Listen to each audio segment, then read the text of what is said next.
ఒక వారం కూడా ఆ ఫిర్యాదు పెట్టిలో ఉన్న ఫిర్యాదులు అందరూ కూడా వేయొచ్చు, తీసి కన్సల్ట్ ఆఫీసర్స్ అందరూ కూడా చూసుకొని వాటికి మీకు అందరికీ కూడా సమాధానం చెప్పే బాధ్యత, ఆ అకౌంటబిలిటీ వాళ్ళకి అప్పచెప్పే పరిస్థితి కూడా మా అందరికీ ఉంటుంది. దీనికి ఎన్డీఏ గవర్నమెంట్లో ఉన్న మా నాయకులందరూ కూడా మేమందరం కూడా మీ అందరికీ కూడా సపోర్టివ్గా ఉంటాం.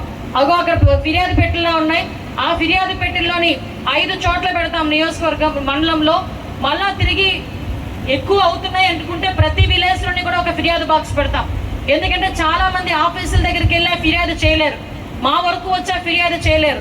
పోనీ మా వరకు వద్దామన్నా ఊర్లో వాళ్ళు ఏమనుకుంటారో, ఈ విషయం నేను కంప్లైంట్ ఇచ్చానని తెలిస్తే మా ఊరు వాళ్ళు ఏమైనా అనుకుంటారేమో అన్న భయం కొద్దీ చాలా మంది మనసులోనే దాచుకుంటారు. మీ పేరు ఎక్కడా బయట పెట్టాం, మీ పేరు బయటకు వచ్చిందంటే ఆ కన్సర్న్ ఆఫీసర్ మీద చర్యలు తీసుకుంటానని. మీకు సమస్యకి పరిష్కారం కావాలి తప్పించి మీరు ఎవరు ఆ సమస్య చెప్పారన్న దాని గురించి అనవసరం.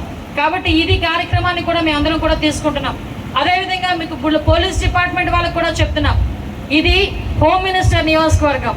ఎట్టి పరిస్థితుల్లోని ఆడపిల్లల మీద అఘాయిత్యాలు జరగడం కానీ, ఈవ్ టీజింగ్లు కానీ, గంజాయి కానీ ఎక్కడైనా దొరికిందంటే మీకు ఫ్రీ హ్యాండ్ ఇస్తున్నాం.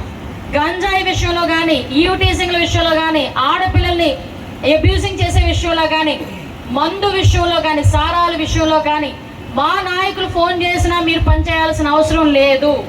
ఇది మన ప్రజల తరపు నుంచి మనం పోరాటం చేస్తున్నాం కాబట్టి నేను సభాముఖంగా చెప్తున్నా, దీన్ని ఇదే టేక్ ఇట్ గ్రాంటెడ్గా తీసుకోండి.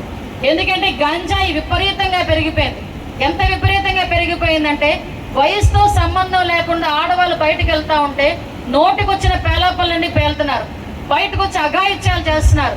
చిన్న చిన్న పిల్లలు గంజాయి మత్తుకు బానిస అవుతున్నారు. గంజాయి వచ్చిందన్న గ్రామాల్లోని వీలైతే మీరు స్పెషల్గా ఒక టాస్క్ ఫోర్స్ వేసుకోండి. డెఫినెట్గా ఎట్టి పరిస్థితుల్లోని గంజాయి ఎట్టి పరిస్థితుల్లో ఏ గ్రామంలోనే ఉండే పరిస్థితి రాకూడదు. దీనికి మీరు స్పెషల్ డ్రైవే చేస్తారో, స్పెషల్ ప్రొటెక్షన్ ఫోర్సే పెడతారో అది మీకు వదిలేస్తున్నా.